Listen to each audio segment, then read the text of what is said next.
Alors, ce matin, j'ai décidé, vu que je faisais la dernière fois que j'étais avec vous, j'ai commencé une série sur un peu toutes les doctrines de base de la foi chrétienne. Puis, j'étais supposé être avec vous il y a un mois. On a annulé à cause de la tempête. C'était ce dimanche-là. Donc, on a rapporté à aujourd'hui. Cette fois-ci, j'ai décidé de m'attaquer à un sujet pas trop difficile. La Trinité. Donc, est-ce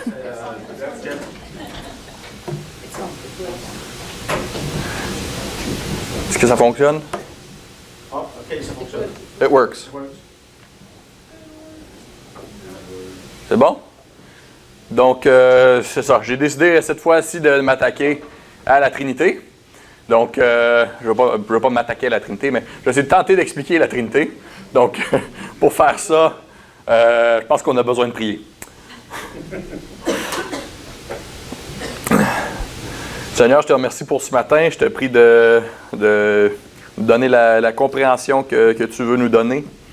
Je te prie de te révéler à nous de manière spéciale ce matin, puis que on puisse apprendre des vérités sur toi qui puissent changer nos vies. Amen. Donc, je commence avec une citation d'Augustin. Qui a dit « Si vous niez la Trinité, vous perdrez votre âme. Si vous tentez de l'expliquer, vous perdrez la raison. » Donc, on va tenter de faire le deuxième ce matin. Mais on va tenter de ne pas perdre la raison en faisant ça. Et on pense souvent, pourquoi parler de théologie? J'ai eu une conversation avec quelqu'un à mon église à Sherbrooke, puis il a dit, il m'a dit, tu sais, la théologie, c'est pas bon, ça divise le monde, la théologie. Puis pourquoi est-ce qu'on parle de ça? Pourquoi est-ce qu'on ne voit pas juste de parler des choses qui peuvent nous aider, qui peuvent être pratiques pour nous? La théologie, c'est pas supposé être de quoi qui nous divise, c'est supposé être tout simplement de lire ce que la parole de Dieu dit et tenter d'exprimer ce qu'on croit que Dieu dit à divers sujets. C'est tout simplement ça, la théologie. Et donc, c'est ce qu'on va tenter de faire. Puis, ce sujet-là, particulièrement la Trinité, c'est pas un sujet qui devrait nous diviser. Au contraire, c'est parmi les chrétiens, c'est un des sujets sur lesquels on est d'accord. Que vous soyez presbytérien, que vous soyez baptiste, que vous soyez méthodiste, que vous soyez catholique. Puis on a quand même certains importants endroits où on n'est pas d'accord avec les catholiques chez les protestants, mais les catholiques sont 100% d'accord avec la Trinité. On pourrait rentrer un prêtre catholique ici aujourd'hui et si c'est un catholique qui se respecte, serait 100% d'accord avec la doctrine de la Trinité. Donc, c'est un sujet qui devrait nous unir justement. À peu près les seuls chrétiens qui sont pas en accord, ce seraient ceux aujourd'hui, on dirait les unitariens. Certaines sectes de pentecôtistes, généralement, sont parmi eux autres. Mais sinon, c'est un sujet qui nous réunit beaucoup. Et avant que vous pensiez aussi que c'est un sujet qui est bien compris, puis c'est correct, on peut passer à autre chose. Je veux juste vous lire quelque chose. J'ai trouvé ça sur Facebook cette semaine. J'ai un ami Facebook qui a mis une vidéo. La vidéo s'intitulait « Le Père et le Fils sont un ». Donc, je me disais, OK, bon, oui, le Père et le Fils sont un, c'est vrai, Jésus dit le Père et le moi sommes un, mais c'est un ami que, je devrais dire, comment je pourrais dire ça? Il manque peut-être un peu de discernement dans les choses qu'il partage souvent, et je lisais dans les commentaires en dessous, et c'était vraiment une vidéo qui encourageait ce qu'on pourrait appeler le modalisme. Dans le fond, c'est de mettre trop d'emphase sur le fait que le Père et le Fils sont un et ils sont en gros indissociables. Puis c'est une des choses, je vais vous lire quelques-uns des commentaires qui sont là. Une des personnes a dit Père, Fils et Saint-Esprit sont des fonctions du Dieu vivant. Jésus nous le dit, celui qui m'a vu a vu le Père. Donc ça, c'est un des commentaires. Un autre des commentaires, la Trinité est une fausse doctrine mise en place par Satan pour amoindrir la divinité de Jésus. Et ensuite de ça, il commence à citer Jean 1.1, je ne sais pas pourquoi. Après ça, un autre dit on adore Dieu en esprit et en vérité, jamais en Trinité. Donc, okay. Un seul esprit, mais Dieu est un seul, Galates 3.20. Donc, c'est pas des gens qui ne connaissent pas la parole de Dieu qui commentent ça. C'est des gens qui citent des versets bibliques. Aussi, un autre qui dit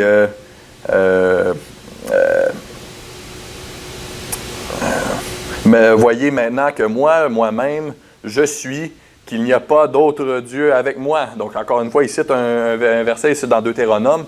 Donc, en train de dire, non, il y a juste un Dieu, il n'y a pas de Trinité. Hein? Donc, comment est-ce qu'on répond à ces gens-là? Pourtant, ils citent des versets bibliques. Donc, c'est de parler de la Trinité, de tenter de le comprendre, c'est effectivement une très bonne chose, c'est une très bonne idée.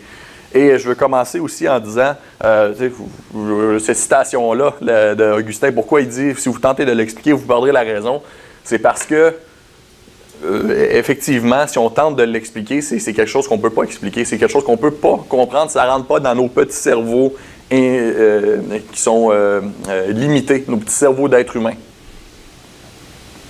Donc, ça ne rentre pas dans notre compréhension. C'est tout simplement quelque chose qui va avoir des choses qui pourraient sembler pour nous contradictoires, mais il faut quand même les accepter parce que la Bible nous les enseigne. Donc, je vais commencer avec ceci. Que veut-on dire par Trinité? Qu'est-ce qu'on veut dire par là? Donc, je cite ici Mark Driscoll qui dit « La Trinité, c'est un seul Dieu qui existe éternellement en tant que trois personnes distinctes, Père, Fils et Esprit, qui sont chacune Dieu à part entière et égale, en relation éternelle ensemble. » Donc, je sais, c'est beaucoup de mots. J'imagine mon frère dyslexique doit m'aimer en ce moment parce que c'est beaucoup de gros mots qui n'ont pas d'image. Mais bon, la Trinité, c'est un seul Dieu qui existe éternellement en tant que trois personnes. Donc, il y a trois personnes, mais c'est un Dieu quand même. C'est là la contradiction que beaucoup de gens ne comprennent pas. Et c'est ce que je pense dans les gens que je lisais tantôt. Leurs commentaires, je pense que c'est peut-être ça qui rentre pas dans leur compréhension. C'est non, c'est pas trois dieux, c'est un Dieu, mais qui a trois personnes. OK. Je peux le dire 50 fois, ça ne rentrera pas plus dans nos têtes, mais c'est ce que la Bible nous enseigne. Donc, il y a Père, Fils et Esprit, sont chacun Dieu à part entière et égale. Donc, il n'y a pas un qui est plus Dieu que les autres. Il n'y a pas un qui est plus puissant que les autres. Ils sont tous à part entière égales. Et aussi, sont en relation éternelle ensemble. Père, Fils et Esprit sont en relation éternelle ensemble. C'est ce que la Bible nous enseigne. Donc, Dieu aussi est parfaitement suffisant en lui-même. Je pense j'ai le mot self-sufficient en tête, là, mais il se suffit à lui-même. Autosuffisant, voilà, merci. Merci, c'est ça le mot que je cherchais.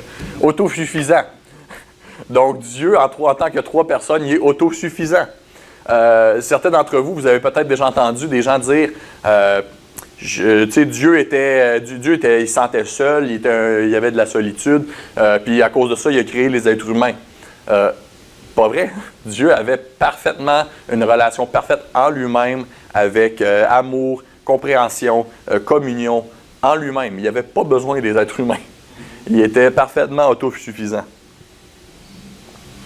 Et quand il a créé les êtres humains, il les a créés à son image pour pouvoir participer à cette relation-là, cette relation parfaite de communion, d'amour, de fraternité. Donc, pourquoi est-ce qu'on croit à ça? Premièrement, je vous apprends peut-être quelque chose, j'espère que non, mais le mot Trinité ne se trouve pas dans la Bible. Vous pouvez chercher bord en bord. J'ai pas lu la Bible en cherchant pour le mot Trinité. J'ai simplement été sur mon ordinateur, sur mon programme, puis j'ai fait chercher pour le mot Trinité. Je ne l'ai pas trouvé. Il n'est pas là. Je vous le promets. Ce mot-là a été inventé dans les années 200. Donc, quelque peu après la mort de Jésus, ça a été inventé par un théologien du nom de Tertullien. Mais par contre, le concept s'y trouve bel et bien. Ça a été inventé, ce mot-là, pour exprimer un concept qu'on trouve dans la Bible. Donc, comment est-ce qu'on peut l'expliquer, la Trinité? On ne peut pas. Comment est-ce qu'on peut tenter de l'exprimer? Je trouve la meilleure façon, c'est de simplement mettre les 5 principes de base, un à la suite de l'autre. Je vous explique. Premièrement, c'est qu'il n'y a qu'un seul Dieu. Si on est tous d'accord, il y a un seul Dieu. Il ne faut pas tomber dans le piège, et c'est peut-être le piège dans lequel j'aurais plus tendance à tomber. Ce serait vraiment de trop mettre d'emphase sur le fait que Dieu est 3 personnes distinctes, qu'on oublie que c'est un Dieu. Donc, il n'y a qu'un seul Dieu. Deutéronome 6,4 dit « Écoute, ô Israël, l'Éternel, notre Dieu, est le seul éternel, le seul Dieu. » Ou littéralement, dans le texte hébreu, ça dit « Notre Dieu est un ». Donc, c'est un, il est le seul, il n'y en a pas d'autre. Et c'est pas le seul verset qui dit qu'il n'y a qu'un seul Dieu. Ensuite de ça, par contre, la Bible nous dit aussi que le Père est Dieu. Jean 6, 27, entre autres. Donc, ça dit, travaillez non pour la nourriture qui périt, mais pour celle qui subsiste pour la vie éternelle, et que le Fils de l'homme vous donnera, car c'est lui que le Père, que Dieu a marqué de son sceau. Donc, il fait vraiment, dans ce verset-là, il n'y a pas de doute, c'est que le Père, que Dieu, c'est le Père, c'est Dieu. Et j'ai regardé, j'ai regardé très rapidement. Ce point-là, j'ai jamais vu personne nier ça. Tout le monde est d'accord, le Père est Dieu. J'ai jamais entendu parler d'une secte, d'une hérésie ou quoi que ce soit qui niait que le Père est Dieu.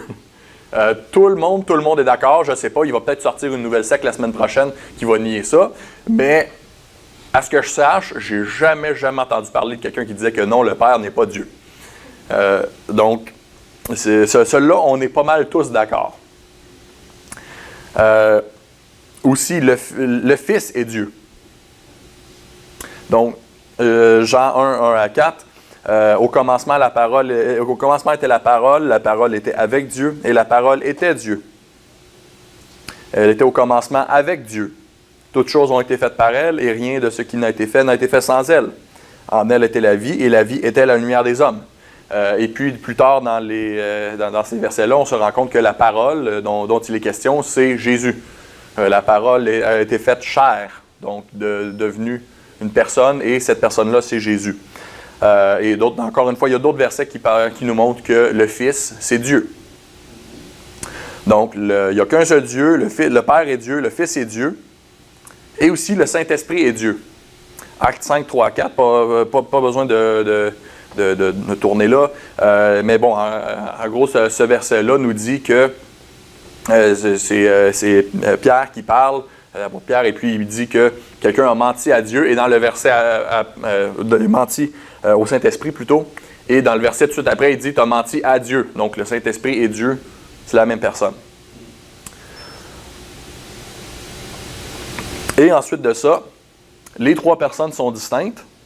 Donc le Père, c'est pas le Fils c'est pas l'Esprit, l'Esprit, c'est pas le Père, ils sont quand même distincts. Les 3 personnes sont distinctes et pourtant ils font un. Donc, entre autres, des versets qui nous montrent ça, c'est des versets tels que quand Jésus il dit Jean 14, 16, Jésus dit « Je vais vous envoyer l'Esprit ». Il n'est pas en train de dire « Je vais vous envoyer moi sous une autre forme ». « Je vais vous envoyer l'Esprit ». Aussi au baptême de Jésus. On voit Jésus, le Fils, qui se fait baptiser, le Père qui parle du ciel et l'Esprit qui descend sur lui. Donc, ils sont trois distincts. Ce n'est pas Jésus avec un trouble de personnalité, avec ses deux autres personnalités, un qui est dans le ciel, un qui descend sur... Non! C'est trois personnes qui sont distinctes. Donc, si on prend ces cinq croyances de base-là, donc, il n'y a qu'un seul Dieu, le Père est Dieu, le Fils est Dieu, le Saint-Esprit est Dieu. Les trois personnes sont distinctes et pourtant ils font un. Et c'est ce que la Bible nous démontre. On en arrive à une croyance qui s'appelle la Trinité. Donc, un Dieu, trois personnes distinctes, mais pourtant les trois sont un. Donc, ce qui nous amène aux erreurs qui sont faites communément par rapport à la Trinité. Souvent, on va penser, on va croire des choses, on va faire des erreurs qui sont communes et je vous le dis, il n'y a rien de nouveau dans ce qui concerne les erreurs par rapport à la Trinité. Il n'y a jamais personne qui va dire « Ah, je pense que j'ai compris la Trinité », puis là, qui va faire une erreur, puis c'est pas une erreur qui a déjà été faite dans l'histoire à quelque part. Il n'y a rien de nouveau. La seule nouvelle erreur que vous pourriez faire, ce serait de dire que le Père n'est pas Dieu. Ce serait la seule nouvelle erreur. Donc, les erreurs communes qui sont faites par rapport à la Trinité. Puis dans la première, c'est le modalisme qui met trop d'emphase sur le fait que Dieu est un. Donc, les gens dans les commentaires sur Facebook que je vous parlais tantôt, est là leur erreur. Puis juste pour revenir en arrière un peu, c'est les erreurs qu'on a tendance à faire, ça va être de mettre trop d'emphase sur une de ces 5 croyances-là ou pas assez d'emphase sur une de ces 5 croyances-là. Donc la première, met trop d'emphase sur le fait que Dieu est un. Donc, parfois, on va dire « Ah, ben tu sais, j'ai Dieu » et encore une fois, certaines personnes disaient ça. Dieu, c'était le Père dans l'Ancien Testament. C'était Jésus dans les Évangiles. Et aujourd'hui, il se révèle en tant que Saint-Esprit. Parfois, on va dire « Ah, ben Dieu, il y a 3 fonctions, Père, Fils et Saint-Esprit. » Ou bien on va dire il se révèle de 3 manières. Certaines personnes vont utiliser des mots comme ça, des fonctions, des révélations, des rôles. Mais c'est pas ça que la Bible nous enseigne. La Bible nous dit que c'est un Dieu, mais avec 3 personnes. J'ai déjà entendu quelqu'un qui l'expliquait de cette manière-ci. Ben, j'utilise ça comme illustration, mais c'est comme si moi, je suis une personne, on est d'accord? Je suis un Jeff. Mais j'ai 3 rôles. Je n'ai plus que ça, mais on va se limiter à 3. Je suis un étudiant à l'Université de Sherbrooke. Je suis un mari à la maison. Et je suis un employé quand je suis chez Gestion Global Excel. Et puis, dépendamment d'où je vais, je prends le rôle qui me convient. Donc, quand je suis chez Gestion Global Excel, je prends le rôle d'employé. Et quand je vais à la maison, je me laisse de côté le rôle d'employé et je prends le rôle de mari. Et quand je suis à l'université, là, je laisse de côté mes 2 autres rôles et je prends le rôle d'étudiant. Donc tout ça, ça peut sembler beau, puis beaucoup de gens vont dire « Ah, puis Dieu, il est comme ça, dans le fond, tu sais, quand tu as besoin d'un père, il se révèle comme père, puis quand tu as besoin d'un sauveur, il se révèle comme fils, puis en tout cas, vous comprenez ce que je veux dire? Le problème avec ça, c'est ça semble bien beau, puis on peut se dire « Ah, wow, je comprends ». Le problème avec ça, c'est que c'est pas ça que la Bible nous enseigne. La Bible nous enseigne que les 3 personnes sont distinctes. C'est pas une personne qui se met différents masques. Donc, quand vous entendez des gens qui utilisent ces mots-là, donc 3 rôles, 3 révélations, il faut faire attention avec ça parce que c'est pas ça que la Bible nous dit. Puis, c'est rien de nouveau là-dedans. Historiquement, à ce qu'on sache, la première personne à avoir commencé à enseigner ça, c'était un homme du nom de Sabellius au 3e siècle. Aujourd'hui, il y a encore des gens qui enseignent ça. Et puis, un pasteur très connu du nom de T.D. Jakes, lui utilise tout le temps le mot rôle ou révélation pour parler des personnes de Dieu. Donc, il y a encore des gens aujourd'hui qui sont modalistes. L'arianisme niant la divinité de Jésus. Donc, cela, on va dire que Jésus n'est pas Dieu ou qu'il est moindre que le Père. Certains vont dire, il était... à cause que le Père a engendré le Fils, il doit être nécessairement moins grand que le Père. Cette croyance-là, ça a commencé avec un prêtre qui s'appelait Arius, donc d'où le nom arianisme. Donc lui, il disait, OK, le Père, la Bible nous dit que le Père a engendré le Fils, donc nous autres dans notre société, un Père est nécessairement plus vieux, plus fort que le Fils, donc, ou de plus grande importance que le Fils. Donc le Père doit être supérieur au Fils. À quoi je réponds? Pour que le Père soit éternellement le Père, il faut qu'il y ait éternellement eu un Fils. Et puis, certaines fois, les gens qui sont dans ce camp-là vont dire « Ah, mais tu sais, Jésus, c'est un être créé, c'est quand même le plus grand des êtres créés, mais ça reste un être créé, c'est pas Dieu. » Ou certaines personnes vont dire « C'est un Dieu, mais petit d. » Il y a une secte très connue, donc que vous connaissez tous, qui ont même modifié leur Bible pour que leur Bible dise « Au commencement était la parole était avec Dieu, et la parole était un Dieu petit d. » Les témoins de Jéhovah, c'est exactement ça qu'ils croient. Donc c'est pour ça que je vous dis, il n'y a rien de nouveau dans les sectes, dans les hérésies qu'on voit aujourd'hui. Les témoins de Jéhovah, ils ont juste recyclé une fausse croyance qui s'appelle l'arianisme. Et puis aussi, le trithéisme, donc faisant trop du fait que les trois personnes sont distinctes. Donc ça, c'est proprement dit trithéisme, donc tri pour trois, comme un tricycle. Théisme, donc une croyance sur Dieu. Donc c'est la croyance sur Dieu qui dit qu'il y a trois dieux. Donc si on met trop d'emphase sur le fait qu'il y a trois personnes, mais qu'on ne met pas assez d'emphase sur le fait que c'est un Dieu, on se ramasse avec le trithéisme disant qu'il y a trois dieux. Ce sont trois dieux complètement distincts. Ce qui n'est pas, encore une fois, c'est pas ce que la Bible enseigne.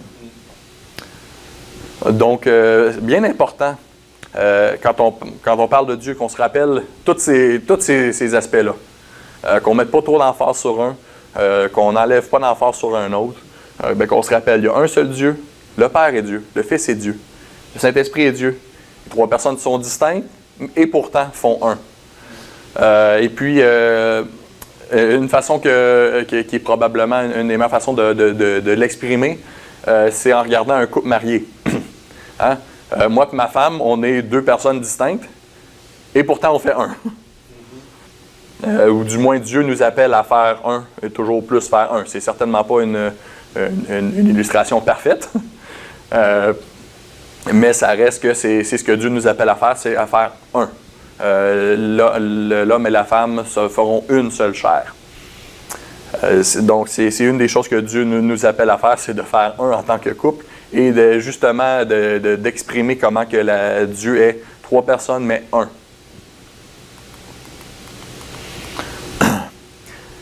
Et maintenant, à quoi ressemble ce Dieu trinitaire? Qu'est-ce que la Bible nous enseigne sur lui? À quoi est-ce qu'il ressemble? Encore une fois, on a tendance souvent à mettre beaucoup d'emphase sur un point, puis pas en mettre assez sur un autre. Je vais essayer d'être le plus équilibré possible. Ce Dieu-là est saint. Et on dit même dans la Bible que Dieu est 3 fois saint. C'est le seul, c'est son seul attribut qu'on va dire 3 fois, qui est saint, saint, saint. Qu'est-ce que ça veut dire qu'il est saint? Ça veut dire qu'il est mis à part, qu'il ne peut pas être en présence du péché, qu'il ne peut pas tolérer la présence du péché. Dieu est saint. C'est pas, j'utilise parfois l'illustration de la vaisselle propre que votre mère a chez eux, puis qu'elle ne se sert jamais.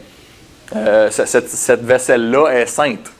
Hein? Elle n'est pas comme la petite vaisselle, la petite vaisselle que vous avez le droit d'utiliser, qu'on casse, puis c'est pas grave. Donc ça, c'est la vaisselle commune. Et puis, il y a la vaisselle sainte qu'on finit par jamais se servir parce qu'elle est trop sainte. Puis la vaisselle sainte, elle ne peut pas être en présence de la vaisselle commune parce qu'on voit à quel point que la vaisselle commune n'est pas si bonne que ça. Dieu, c'est un peu comme ça, mais fois 1000, fois 1 million. Dieu ne peut pas être en présence de la vaisselle sale. Il ne peut pas être en présence du péché. Dieu est amour aussi. Un Jean 4,8 nous le dit dans ces mots-là. Dieu est amour. Et puis, c'est pas un amour qui est... c'est pas un amour comme nous autres, on peut le vivre sur la terre, entre êtres humains, un amour qui est imparfait, un amour qui va parfois être orgueilleux, qui va chercher ses propres fins. C'est un amour qui est parfait, qui va toujours chercher le meilleur à long terme de l'autre personne. C'est ce que Dieu veut pour nous.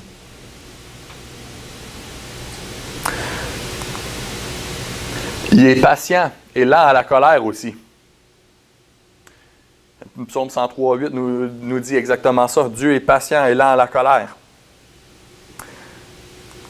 Psaume 99,4 nous dit que Dieu est juste. Hein? On peut peut-être crier, c'est pas juste. Non, pas avec Dieu. Dieu, c'est toujours juste ce qu'il fait. Et c'est aussi un Dieu qui est relationnel. Jean 1,1, quand ça nous dit, là, au commencement était la parole était avec Dieu et la parole était Dieu. Il est au commencement avec Dieu. Donc, Dieu est relationnel. C'est comme je disais tantôt aussi, le Père, Fils et Esprit, toujours en relation, toujours en communion, et puis toujours avec un amour les uns pour les autres. Donc Dieu, c'est un Dieu qui est relationnel. Et il nous a créés aussi, les êtres humains, pour être en relation avec lui. Donc Dieu, c'est un Dieu qui est relationnel. Encore une fois, il faut se rappeler, il ne faut pas mettre plus d'emphase sur un de ces points-là puis en oublier un autre.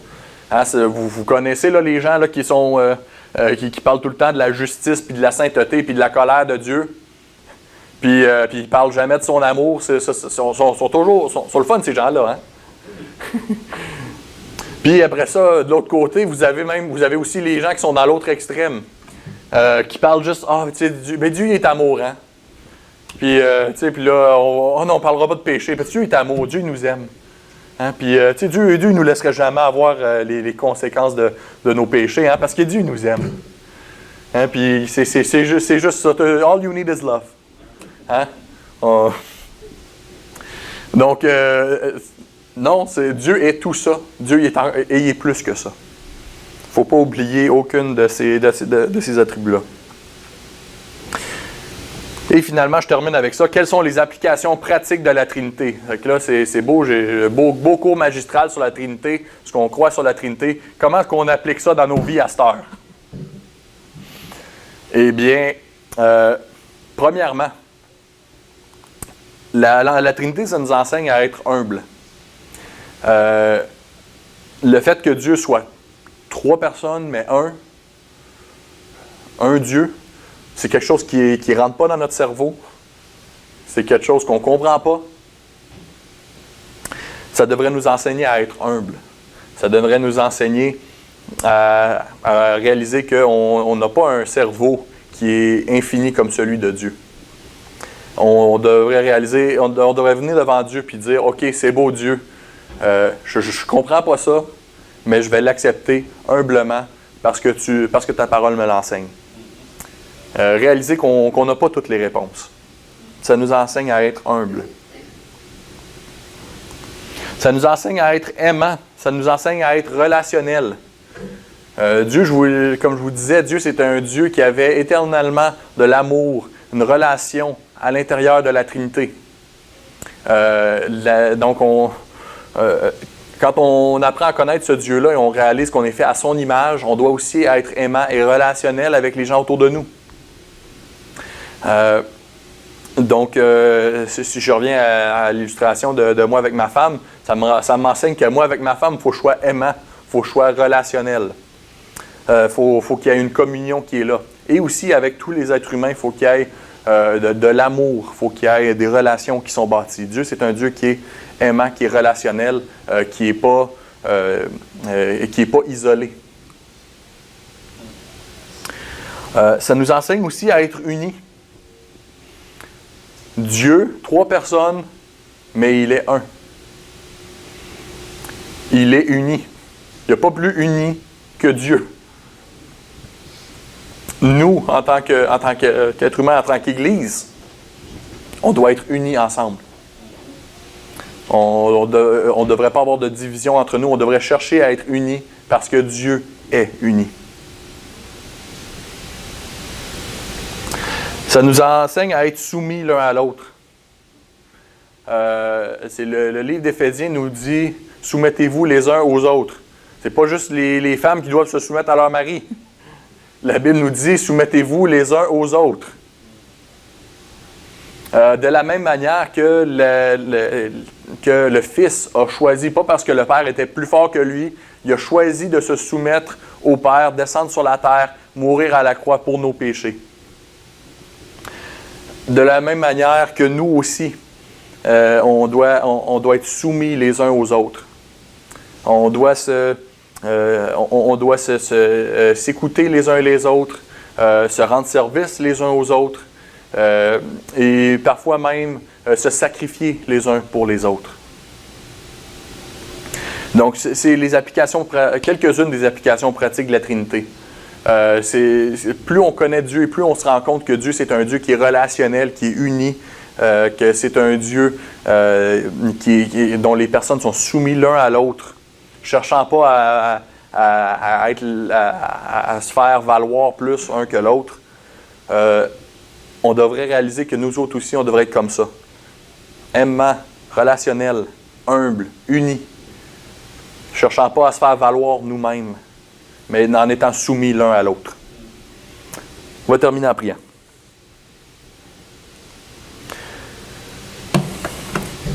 Ouais, merci Seigneur pour ta vérité de la Trinité.